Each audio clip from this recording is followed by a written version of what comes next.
really it should be focused on, hey, let's innovate as a company and develop new and better ways to add value to customers, not lobby and pass laws that make it harder for other businesses to do businesses where they feel that they...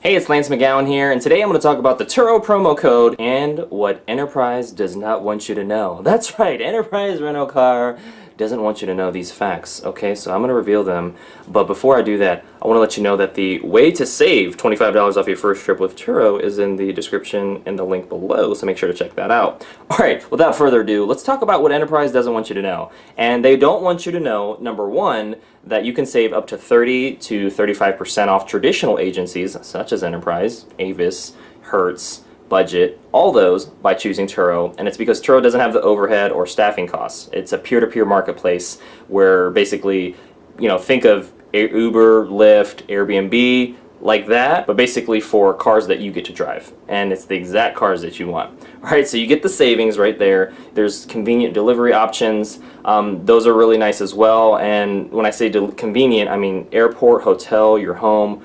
And it could be low cost or even free as well, which are really, really nice options.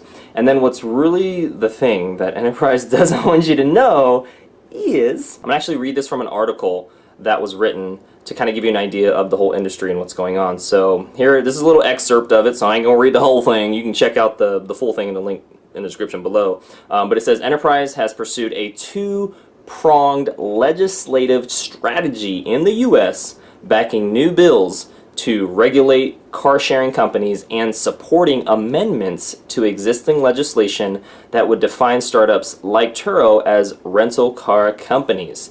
The core of Enterprise's argument is that a company that helps consumers rent cars should be treated like any other rental car company. And so basically that means higher costs for Turo and hosts due to these laws that are being lobbied by Enterprise, and they're spending $800,000 plus a year on these, you know, trying to lobby these laws. And you may be like, what the hell? I don't care about that, Lance. Who cares about lobbying? I'm not into politics. I just want to rent me a nice car. I want to rent the perfect car for my little vacation or business trip. Okay, I hear what you're saying, but when these laws pass, or if they pass, what it does is it increases costs for Turo and hosts, which then increase costs for the consumer. And so that's basically what happens. And you know, Uber and Lyft are kind of in that fight as well. And so basically you have David and Goliath going on, to summarize, right? Goliath is the entrenched traditional agencies, and you got David, you know, with the little slingshot trying to, you know, add value, help the peoples out too. But, you know, Goliath is like, nah, like, I'm about to take you out. Right? And so that's all these traditional agencies, and you know, they're all lobbying. Hertz, Enterprise, Avis, you know, they're all lobbying because they want to protect their profits. You know, these are large corporations as well. And when you have an incumbent kind of disrupting the industry that they're in, it has the potential to affect their profits. And it's not even because the industry has been growing like crazy with regard to the rental car industry, and a crazy good, right? And so after the recession, things are just, you know, approaching $30+ billion rental car industry just in the US. So there's a lot to be made. The pie is plenty big.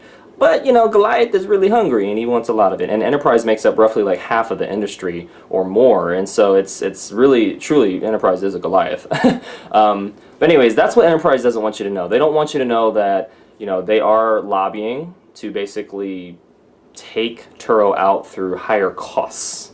And that's not good because it really it should be focused on, hey, let's innovate as a company and develop new and better ways to add value to customers, not lobby and pass laws that make it harder for other businesses to do businesses where they feel that they have to pass those costs then on to the consumer to make sure they stay in business. Like, it's like playing games, but the political big money way, right? Let's not innovate. No, let's not innovate and produce new ways of adding value for customers. Let's just try to pass laws to make it harder for other businesses to do business.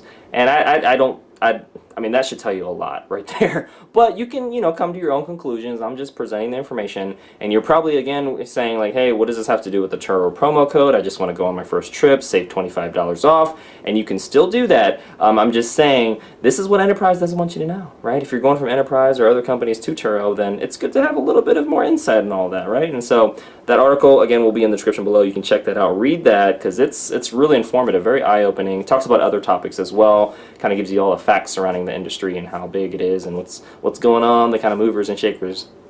Alright, well, if you enjoyed today's video, make sure to give it a big thumbs up, hit subscribe for future video updates, and most importantly, check out those links below, and I'll see you in the next video.